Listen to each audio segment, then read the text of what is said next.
foofu Alaaji l'observateur dafa dikk ak tey ci suñu papa ji ak suñu yaay ji nee nañ def nañ 30 ans de mariage fanweeri at ndeysaan doy caaxaan waaye nag coow la ma nga commencé keroog ba sam papa takkee ñaareel kay coow la day tàmbali gis nga fanweeri at lañu laaj la noppi rek papa màgget coow la kay day tàmbali moom sama yaay na bàyyi li ñuy def vraiment 30 ans nag ku ko dund ak góor 30 ans kenn mosu leen dégg wax léegi bu takkee keneen kenn graaw yàpp mbote daal mooy daas ba ñu ma yeggalil Alaaji fanweeri at sama papa lu muy bañ mooy deuxième dame mère deuxième dame moom nag déedéet moom pas déedéet moom père déedéet kay déet équilibré rek bu kenn mer déet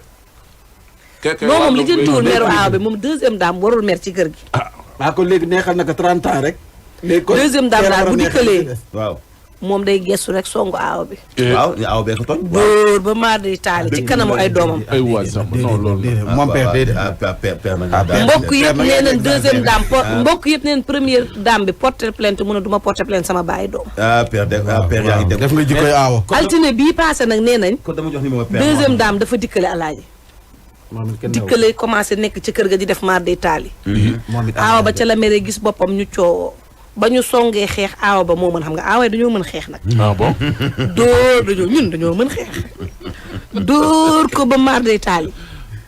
léegi nag papa bi mu ñëwee jubali nekk deuxième dame femme bi dafa nettali naka la paree rek fekk mu mokk moom lijjantiwul dafa ñëw fekk première dame bi taxaw gis nga ba mu ko kurpañee ku def loolu ñaareel papa moo def noonu aawa ba mu kurpañee aawa